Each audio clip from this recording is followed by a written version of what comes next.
하루하나 브랜딩 중국 속담 하나를 소개하네. 세상에서 두 번째로 어려운 일은 남의 지갑에서 돈을 빼오는 일이다. 세상에서 가장 어려운 일은 남의 머릿속에 내 생각을 넣는 일이다. 타인의 지갑을 여는 것은 마케팅. 타인의 생각 속에 자리 잡는 일은 브랜딩이라는 것. 퍼스널 브랜딩의 필요와 쓸모, 의미, 정의, 과정, 기술까지 100개 이야기가 있어. 일단 오늘은 퍼스널 브랜딩의 필요성 16가지. 첫 번째, 퍼스널 브랜딩이란 나 자신을 브랜드로 마케팅하고 홍보하는 일. 정직한 자기 성찰로 강점과 약점, 성취에 관한 개인적 목록이 필요하고 대상 청중을 정의하라네. 잠재 고객이 누구인지도 생각하면서 브랜드 메시지를 개발하고 강력한 온라인 입지를 구축하라는 것이야. 네트워크 구축과 관계 구축이 필요하단다. 결과적으로 퍼스널 브랜딩은 자신의 분야에서 전문가로 자리매김하고자 하는 개인에게 반드시 필요하다는 것이야. 지금은 인공신경망을 통하여서 스스로 정보와 지식을 생성하는 생성형 인공지능 시대. 이제 우리는 더 똑똑하고 더 성실하고 더 저렴하게 일하는 디지털 기술에 밀려나게 될 것이고 우리가 원하거나 원하지 않거나 어차피 모두에게 다가온 현실이고 이제부터는 단순한 지식이 아닌 경험적 지식의 차별화로 승부수를 던져야 한다는 것이지.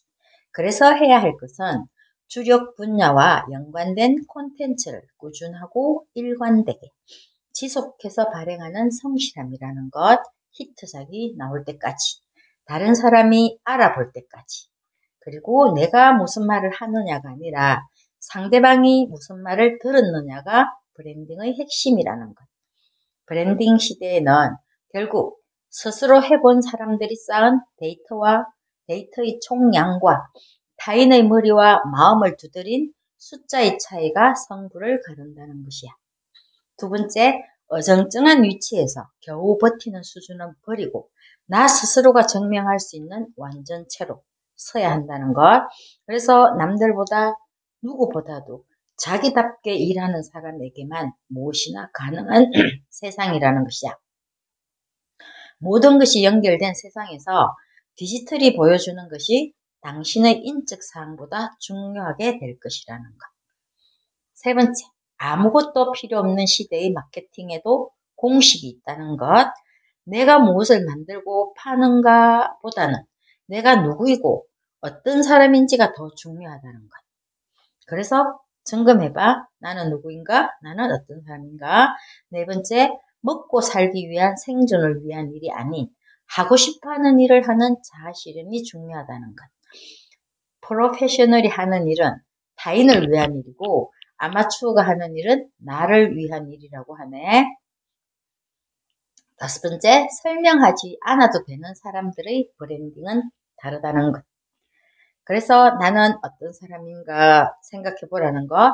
나를 위한 개인적 본질이 있다는 것이지. 이것은 나를 위한 개인적 본질은 상대방이 나에게 품는 감정인 정서적 가치를 말한다고 해. 그래서 다른 사람에게 내가 전문가답게 보이는 것, 이게 중요하다고 하네. 그리고 남을 위한 직업적 본질이 있는데 내가 축적한 지식, 기술, 경험을 통한 기능적 가치, 이것은 실제적 전문가라는 것이야. 비전과 그 사람의 개인적 본질, 그리고 직업적 본질의 합이 나 자신이라고 하네.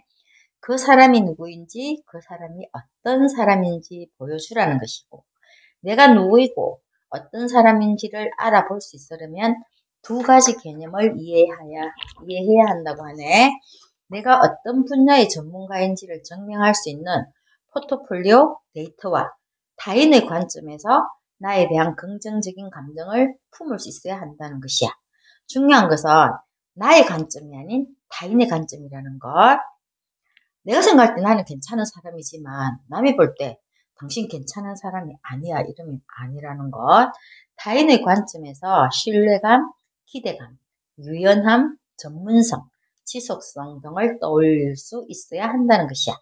그리고 6번째, 무엇이든 해내는 사람들의 시간관리법이 있다고 하네. 그래서 시간 가계부를 적으라고 해. 하루를 지내도 오늘 하루 시간 동안 내가 미래를 위해서 투자된 시간이 얼마만큼인지, 소비된 시간이 얼마만큼인지, 낭비된 시간인지를 찾으라는 것. 그래서 미래를 위한 투자 시간을 늘리라고 하지, 시간 관리도 전략이 필요하다는 것. 7번째, 무엇이든 해내는 사람들의 자기 직업 설명서가 있는지 묻네. 이것은 일 겸 놀 겸, 일과 삶의 균형을 말하지. 파킨슨의 법칙이 있어. 일은 주어진 시간에 따라서 최대한 팽창한다는 것이야. 예를 들면 15분 만에 할 수 있는 업무를 30분이라는 시간이 주어지면 어쨌든 30분을 끌게 된다는 것이야.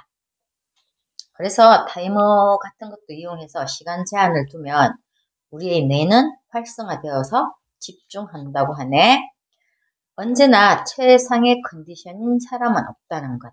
그렇지만 내가 행동력을 높이고 체력과 집중력을 회복시키기 위해서는 언제나 어디서나 즉시 실행할 수 있는 어떤 방법이 필요하다는 것이야. 예를 들면 심호흡도 하고 멍 때리기, 달콤한 먹거리 같은 거, 나만의 것을 찾으라는 것이지.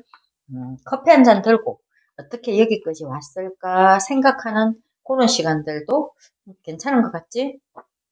8번째, 행동력이 높은 사람은 욕망에 솔직하다. 그냥 우리가 욕망 이러고 하면 좀 뭔가 부정적인 걸로 생각하는데 여기서 인간의 사고법은 3가지라고 해. 머리와 몸과 마음. 머리의 소리가 있는데 이것은 의무감에 따르는 것. 아, 이건 해야 되잖아. 꼭 해야 되는 것. 이런 거. 그런데 몸의 소리가 있다는 것이지. 몸의 불편함 이런 것이 신호로 나온다는 것이야. 하기 싫으면 몸이 아픈 거 있지. 그리고 마음의 소리가 있어. 기분이나 욕망. 그래서 당신의 욕망은 안전한가 묻고 있네. 인생을 바꾸고 싶다면 내면의 소리에 귀를 기울여야 한다는 것이지. 욕망은 나는 어떻게 하고 싶은가 하는 것이야. 그래서 자신과의 대화가 필요하다고 해. 머리의 소리만 들으면 행동하지 못하고 고민만 늘어나고 몸의 소리를 무시하면 건강이 문제지. 실현할 수 있는 일인가 하는 것보다도 더 중요한 것. 내가 실현하고 싶은가 하는 것이다. 9번째, 성공하는 사람들의 가치관은 우선순위가 다르다고 하네. 가치관은 행동하는 목적을 말해. 어떤 일에 기쁨을 느끼는지, 자신이 가장 중요하다고 생각하는 가치관을 바탕으로 무엇을 위해서, 누구를 위해서 이 일을 하는가 생각하면 퍼스널 브랜딩은 왜 그 일을 하는지에 대한 답을 찾아서 증명해가는 과정으로 완성된다고 하네. 10번째, 계획이 항상 수포가 되는 데는 이유가 있다는 것이야. 당신의 마음에는 최고의 결정권자가 있는지 묻고 있어. 우리의 마음은 여러 부분으로 나뉘어 있어서 저마다의 생각과 의견이 충돌한다는 것이야. 쾌락을 우선으로 하는 인간의 본능, 그리고 감정, 직감 이런 것들이 이성의 충동, 억제와 갈등한다는 것이야. 이 갈등에서 최고의 결정권자가 욕망에 기초한 이성이라면 되겠지. 11번째, 성공하는 사람들이 언제나 평온해 보이는 이유가 있다는 것이야. 재능만큼 성공하지 못하는 이유는 감정을 안정시키는 능력이 부족한 때문이라고 하네. 그래서 감정 관리가 필요하다는 것. 화가 폭발하기 전에 주의력을 분산시키라고 해. 다른 짓을 하라는 것이지 하다못해 잠을 자기라도 하라는 것이야. 그리고 무엇 때문에, 왜, 내가 원하는 것이 무엇인지, 그리고 이렇게 해서 결과가 어떻게 되지 하는 것을 점검해 보라는 것이야.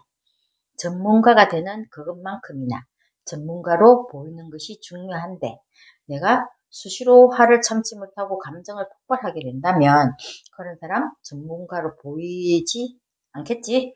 12번째, 삶의 궁극적 목적은 우월해지는 것이라고 하네. 우월. 인간은 기본적인 열등감이 있고 이것을 극복하면서 얻어지는 보상을 통해서 우월감을 느낀다는 것이야.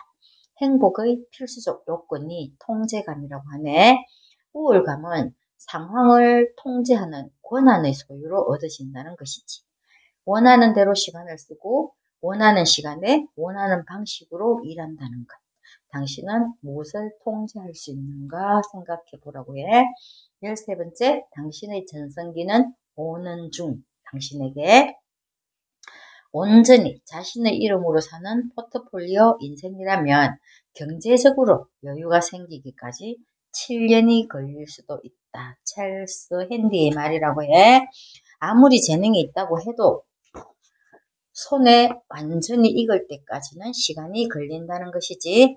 주력 분야를 찾은 후에 자신의 재능을 훈련하면서 이 재능을 생성시키고 유지시키고 이런 주기가 있다는 것이야. 어쨌든 시간이 걸린다는 것. 그런데 내가 집중하는 거에 따라서 좀 당길 수도 있겠지. 14번째, 성공하는 브랜드에는 북극성이 있다는 것. 북극성이란 미래로 가는 긴 여정에서 길을 잃지 않게 하는 그 표대라고 해. 곧 당신이라는 브랜드. 시작점은 언제나 현재의 나, 보이는 나. 그렇지만 성공적인 브랜딩이란 현재의 나가 아닌 미래의 나로 보여지기 위한 단계별 프로젝트를 통해서 축적된 데이터로 만들어가는 과정이라는 것. 미래의 나는 북극성의 역할을 하면서 재능, 경제, 실패나 좌절 등의 현실적인 문제 극복과 계속 나아갈 의미와 힘을 제공한다는 것이지. 15번째. 난 이게 제일 좋네. 너는 일장 하기편에서 찾은 퍼스널 브랜딩의 답이라고 해. 배우고 때때로 익히니 기쁘지 아니한가.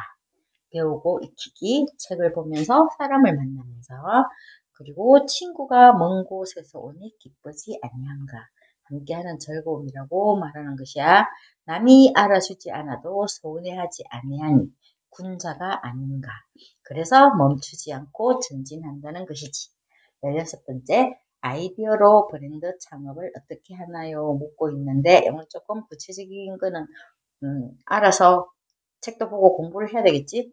관심 분야와 관련된 아이디어로 비즈니스 모델을 설계하고 온라인 구축으로 투자자를 모집하라는 것이야.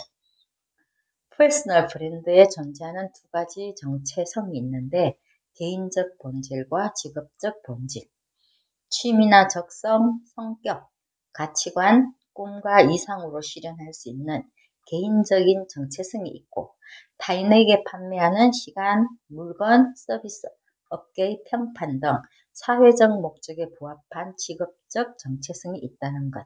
직업적인 본질로 나 자신을 증명할 수 있어야 퍼스널 브랜딩이 가능해진다고 하네. 나의 브랜드 창업이 지속할 수 있는 비즈니스가 될 수 있는지를 확인하기 위해서 공식적으로 펀딩해 보라고 해. 여기까지는 퍼스널 브랜딩의 필요성이야. 퍼스널 브랜딩의 쓸모는 다음 시간에 당신이 채워갈 하루 하나의 브랜딩 무엇이 있는지 고심해 보시기를. 여기까지야.